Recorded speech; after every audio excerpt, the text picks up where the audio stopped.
Welcome to Fast Effect Double Speed Magic the Gathering.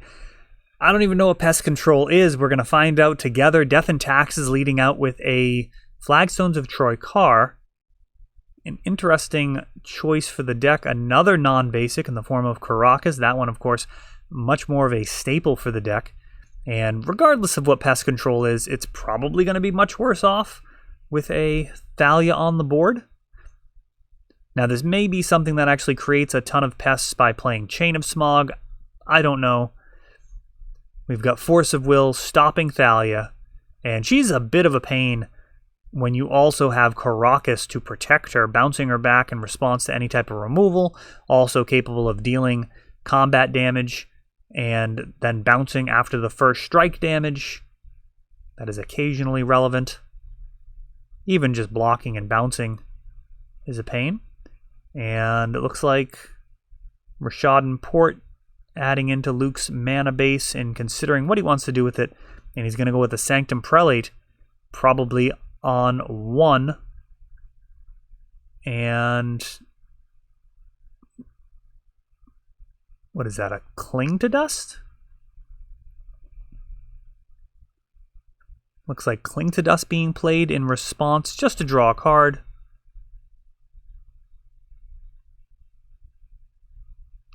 Yeah, Sanctum Prelate. Prelate. It's a tough one to contend with. Now, the Force of Will was removed instead of the... oh, maybe that doesn't hit everything?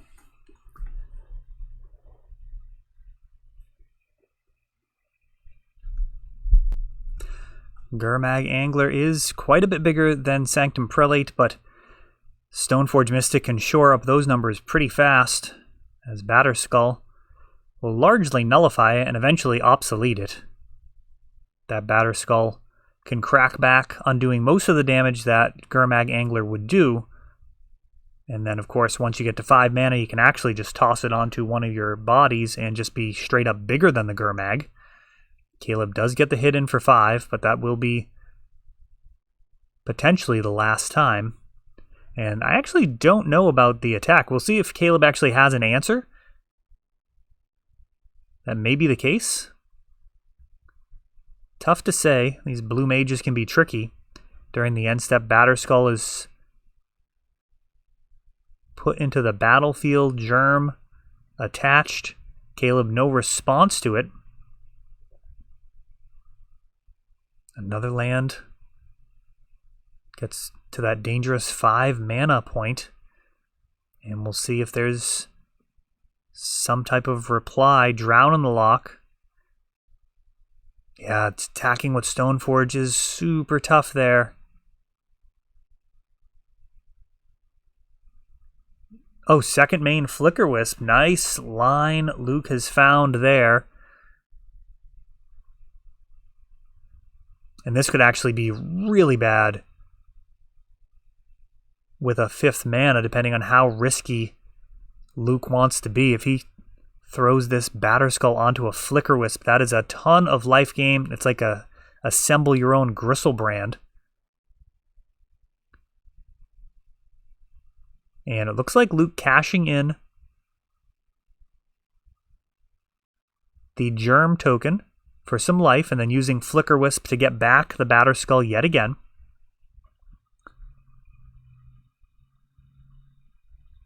And this is a card, probably has to do with the pest control aspect of the deck. I am not sure what it is. Looks like it cost a black and a blue. I thought most of the pest stuff was black and green.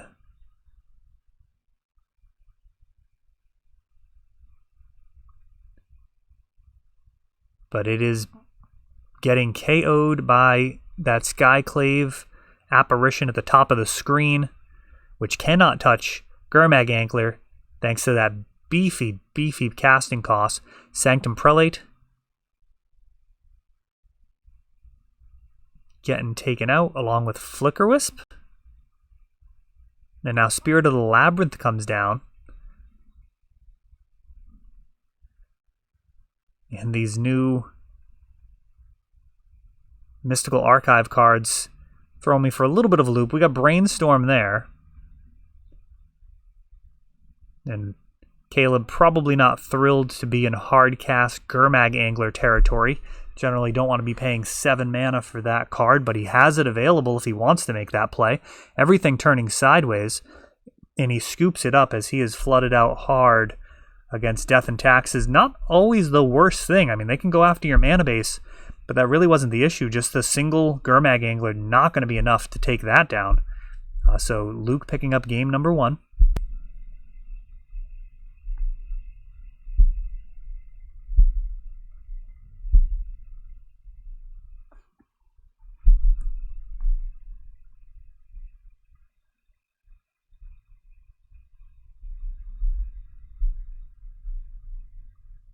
Oh, it was unpaused. Sorry for that awkward silence. Preordained starting out here with Caleb's basic island. Going to be at least not vulnerable to Wasteland. Of course, everything's really vulnerable to Rishadenport except for fetches. They are incredible. Mother of Runes for Luke is going to provide shelter for any of the other creatures. And now Ponder for Caleb. Now, I don't know if this pest control has some type of infinite pest combo or just incidental pests, where there's some ability to get a bunch of extras. And Mother Runes, I believe that was a fatal push. The Frog Secret Lair version. And now Thalia, who's a problem for most decks. Honestly, Brainstorm would not be remotely playable if it was 2 mana, and I think that's Eliminate. It was a 3 mana spell that killed the Thalia. Take your pick. There are a lot of options for that. Baleful Strix now. And a Brainstorm plus fetch land, so Baleful Strix drawing a card, Brainstorm drawing 3 more, and the 2 worst of them are going to get shipped on out of there with this fetch land. Caleb maximizing the quality of his hand as Luke is floundering here with his mana base. This is not a good look. He may just get beaten to death by a Baleful Strix. Swords to Plowshares in response to the attack. And Drown in the Loch gets a scoop as Luke not interested in the demoralizing effect of playing stuck on a single land. He will take the play on this 3rd game and hope to do a lot better. So Luke leading out with a Masterpiece Aether Vial. Not bad at all. Polluted Delta is going to lead to a Ponder off of a basic island for Caleb.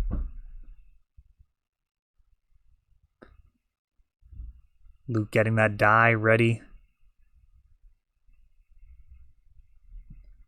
Can't be putting the Aether Vial on top of the library. That can cause confusion.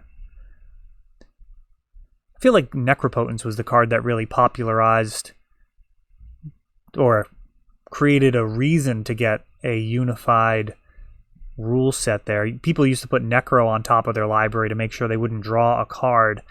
And, there would be occasional confusion. If you go to disenchant something and you don't even think to disenchant the Necro because it's not on the battlefield, I mean, that's a disaster.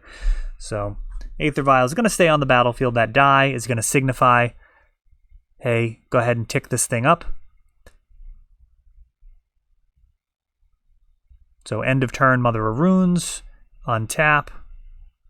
Thalia is already in play and getting down to business. And this is exactly what Death and Taxes wants. It's got a Mother of Runes to protect the Thalia. It has now a Flicker Wisp, leaving some mana open. Be able to Swords to Plowshare something if you're going to have it all.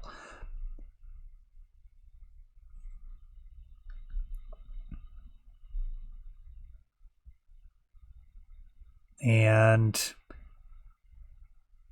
Stoneforge missing. I'm not actually sure. Is that a Plague Engineer? Is that what I'm seeing? I think it is. I think humans have just taken a big hit, and Flicker Wisp is going to be very happy to clear this Plague Engineer. Worst case scenario, Jite can be picked up by any non-human in the deck and get the counters to remove the 2/2. So Flicker Wisp keeps the damage going. Plague Engineer, so strong. A lot of incidental damage, obviously great versus humans, elves, you name it. Elementals, monks. Though it is worth noting that Monastery Mentor and its monk tokens are not all the same. The monk tokens are just monks. They're not human monks. So you can't get Snapcaster and the monk tokens, which is unfortunate. Or perfectly balanced if you really like Monastery Mentor. Sanctum Prelate comes down, and I believe this time he's going to be going with 2. Is that what I'm seeing there? I mean, there was certainly a lot of 2 casting cost cards. Sanctum Prelate, the default is absolutely being on 1. Now Luke has managed to toss the Jite onto Stoneforge, turn it sideways, and Flicker Wisp continues the damage through the air, opting not to put the Jite onto the Flicker Wisp as he wants to preserve that clock. If Caleb did have a counter, or a removal spell, much prefer to lose the Stoneforge here and keep the damage coming. Plague Engineer not staying home, not going to be willing to trade with the Sanctum Prelate.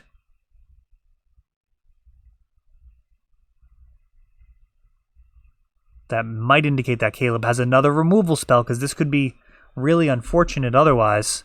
He's just going to lose this Plague Engineer to the Jite counters. Snapcaster.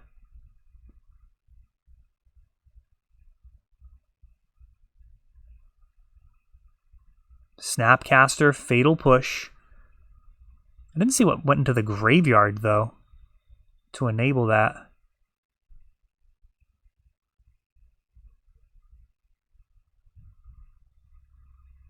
This Baleful Strix is this other card. I think I missed that earlier in the match. That is the Secret Lair Baleful Strix, which I'm now recognizing. Another Aether Vial. Not what you're looking for when you already have a Vial ticked up. A card like... I mean, Flicker Wisp would be something.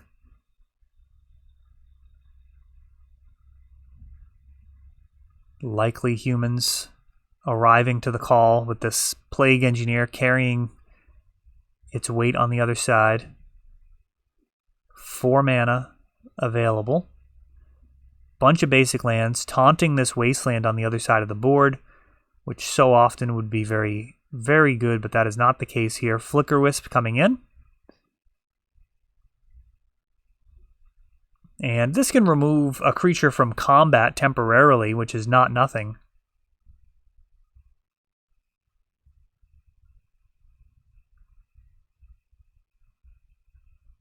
Yeah, that must not be Fatal Push. What am I missing? I'm going to pause and see if I can figure this out. All right, so we had a Daze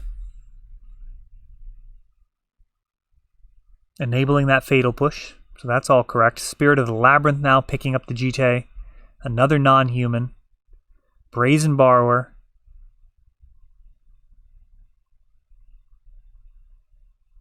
And it looks like that is going to do it, as little jumpy there at the end. But Caleb taking that one down in a very grindy matchup. That is all for this one, but don't worry, there is a lot more. You can check out our older videos, and we're always putting out new videos from ELD's Time Vault Games in Bellingham, Massachusetts. If you want to help the channel, of course, you can like, subscribe, share, tap that notification bell so you can know the next time our new videos come out. Thanks for watching.